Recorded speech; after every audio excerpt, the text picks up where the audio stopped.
जय माता दी। जय माँ कामाख्या।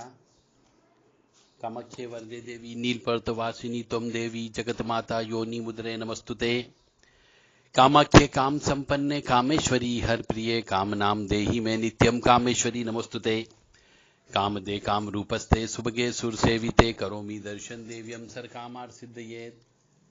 ओम महेशानी महामाये चामुंडे मुंडमालिनी आयु आरोग्य ऐश्वर्य देहि में देवी परमेश्वरी। ओम जयंती मंगला काली भद्रकाली कपालिनी दुर्गा क्षमा शिवा धात्री स्वाहा सदा नमस्तुते। देव राधा ट्रस्ट की तरफ से सत्यवाणी की प्रस्तुति। यदि किसी भी स्त्री को, किसी पुरुष को, किसी वृद्ध व्यक्ति को, किसी बच्चे को यदि उल्टे सीधे सपने आने लग जाए तो आपको समझ जाना चाहिए कि कोई न कोई तंत्र विद्या हो गई है या नकारात्मक ऊर्जा लग गई है। मैं सभी को समझाने का प्रयास बार बार कर रहा हूं कि आप लोग जागो, क्योंकि इस कलयुग में तंत्र विद्या बहुत तेज गति से फैल रही है और नकारात्मक ऊर्जा हर जगह व्याप्त है। किसी पेड़ के नीचे नकारात्मक ऊर्जा बैठी हुई तो एकांत स्थान में बैठी हुई है, तिराहे पर बैठी हुई है, चौराहे पर बैठी हुई है, शमशान में बैठी हुई है, मरघट में बैठी हुई है, मसान में बैठी हुई है। जिसके यहाँ मृत्यु हो जाती है, मौत हो जाती है, उसके यहाँ बैठी हुई होती है और हॉस्पिटलों में बैठी हुई होती है, क्योंकि हॉस्पिटलों में भी आए दिन मृत्यु होती रहती है। तो कुछ अतृप्त आत्माएं शरीर के ऊपर चिपक जाती है और ये मनुष्य को बीमारी देना प्रारंभ कर देती है, सपने देना प्रारंभ कर देती है, नींद नहीं आती है। और ये हर किसी के ऊपर नहीं लगती है, ये ऐसे मनुष्य को लगती है जो कालसर्प दोष से युक्त होता है, जिसका चंद्र ग्रहण में जन्म होता है, सूर्य ग्रहण में जन्म होता है, मांगलिक व्यक्ति होता है, नाग दोष होता है, प्रेत दोष होता है। ऐसे मनुष्यों के ऊपर ही नकारात्मक ऊर्जा का प्रभाव पड़ता है। और उसका सिम्टम मैं कई बार बता चुका हूं, आज फिर बता रहा हूं कि यदि किसी भी मनुष्य को, परिवार के सदस्य को, आपके मित्रगण को यदि उल्टे सीधे सपने आने लग जाए, यानी कि शमशान, मरघट, मसान दिखने लग जाए, जलती चिता नजर आने लग जाए, किसी की शव यात्रा नजर आने लग जाए और एक बार नहीं कई बार नजर आती हो, तो आपको यह समझ लेना है कि आपके ऊपर नकारात्मक ऊर्जा लग चुकी है। आप उसको हल्के में मत लीजिए। इसीलिए आप स्वयं अपनी धर्मपत्नी का, अपने बच्चों का जन्म पत्रिका का विश्लेषण अवश्य करा लें कि क्या जन्म पत्रिका में ऐसे दोष तो नहीं है जिससे कि ऊपरी बाधा लगने की संभावना है। तो उसके लिए आप पहले से इलाज करके रखें, पहले से व्यवस्था करके रखें, उसको तावीज पहना के रखें, जो दोष हो दोष का निवारण करके रखें ताकि ऊपरी बाधा न लगे। अन्यथा आपका वो जिसको ऊपरी बाधा लग जाती है उसकी जिंदगी खराब हो जाएगी। हो सकता है 1 साल बर्बाद हो जाए, 3 साल बर्बाद हो जाए, 10 साल बर्बाद हो सकते हैं और आप भटकते रहोगे, तांत्रिकों के चक्कर लगाते रहोगे, ओघड़ अघोरी गुनिया लोगों के, भोपा लोगों के, पंडा पुजारी लोगों के, भगत लोगों के चक्कर लगाते रहोगे। मैं नहीं चाहता हूं कि आप इन लोगों के चक्कर लगाओ, क्योंकि कुछ लोग इसमें बहुत खराब होते हैं, जो आपकी एक चीज निकालेंगे और आपको दूसरी चीज डाल देंगे। कुछ दिन के लिए एक चीज निकल जाएगी, साल 6 महीने के लिए, तो वो दोबारा से दूसरी चीज आपके ऊपर छोड़ देंगे। आप फिर परेशान होगे और बार बार आपको जाना पड़ेगा और बार बार उनको पैसे देना पड़ेंगे। वो उनका धर्म हो जाता है, उनका कर्म हो जाता है कि हम पैसे कैसे कमाएं, घर खर्च कैसे चलाएं।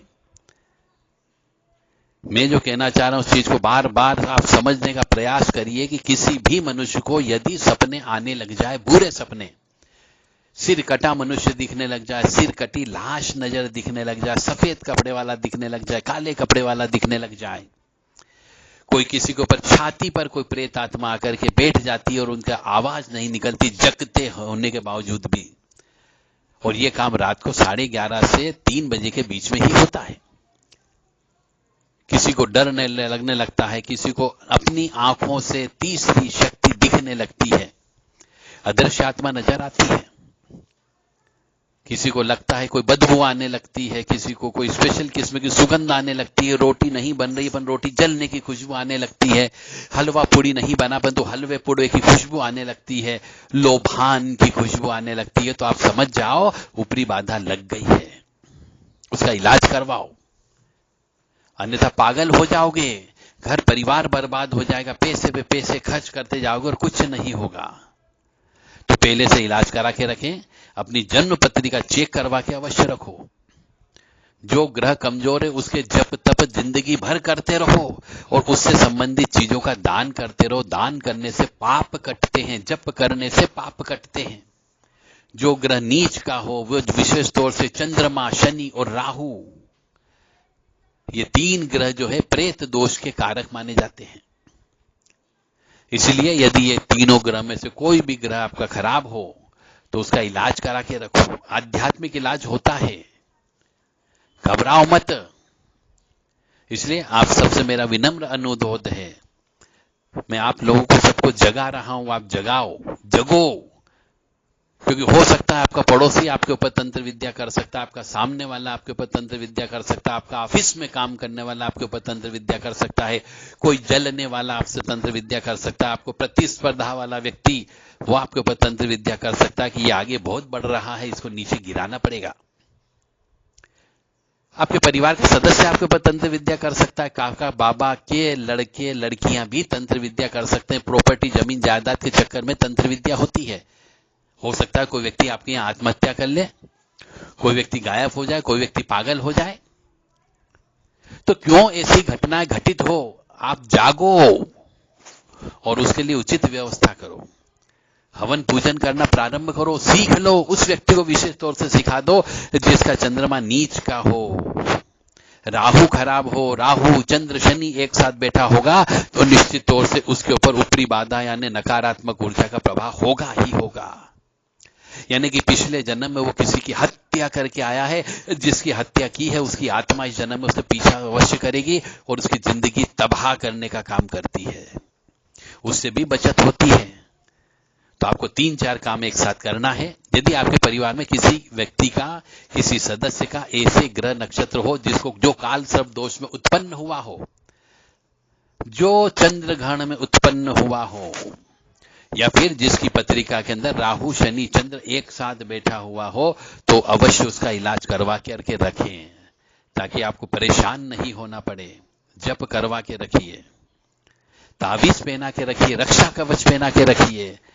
इन सब चीजों के लिए आप हमसे संपर्क कर सकते हैं, आपकी हम हर दम सहायता करने के लिए तैयार हैं। तो बशर्ते कि आप भी सहयोग करो। हम आपको उपाय भी बताएंगे, कौन से मंत्र जप करना है, कौन सी पूजा करा के रखना है, कौन सा रक्षा कवच आपको धारण करना है, ये सब चीज आपको बता सकते हैं। मुझे उम्मीद है कि आप अपना स्वयं का, अपनी धर्मपत्नी का, अपने परिवार का, अपने बड़े बुजुर्गों का आप रक्षा अवश्य करोगे। पैसे को मत देखिए, थोड़ा सा पैसा आपके कहीं लाखों रुपए की काम करेगा, अन्यथा तरह तरह की लाइलाज बीमारी लग जाएगी।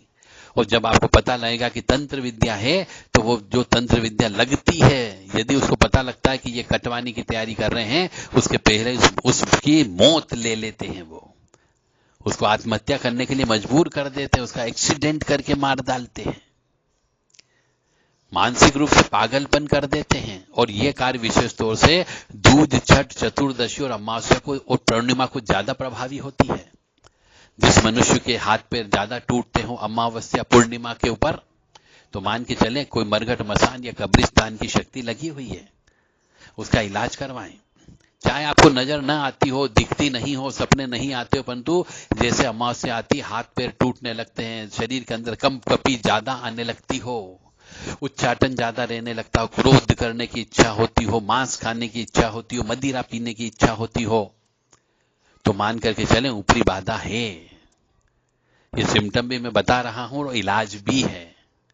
तो पहले से इलाज करा के रखें और जन्म पत्रिका अवश्य चेक करा लें और उसका उचित इलाज करवाएं। जय माता दी, जय मां कामाख्या। मुझे उम्मीद है कि आप सब लोग समझदार हैं और उस समझदारी का परिचय देते हुए आपके नजदीक में कोई जानकार व्यक्ति हो तो उस जानकार व्यक्ति से पत्रिका अवश्य चेक करवा लें और यह प्रश्न अवश्य करें कि क्या इसके ऊपर नजर दोष, जादू टोना, काला जादू, तंत्र मंत्र इसका प्रभाव होने की संभावना है या नहीं है, वो अवश्य चेक करवा लें। और यदि आपको लगता है कि आपके आसपास कोई ऐसा व्यक्ति नहीं है जो आपको बता पाएगा, तो आप हमसे संपर्क कर सकते हैं। जय माता दी, जय मां कामाख्या, मां भगवती जगत जननी और श्री महाकाल महाराज आपको सुखी रखे, स्वस्थ रखे, प्रसन्न रखे, आपको यश दे, कीर्ति दे, धन दे, मान सम्मान दे, ऐसी कामना हम आपके लिए और मेरे लिए, दोनों के लिए मां के चरणों में करता हूं। जय माता दी, जय मां कामाख्या।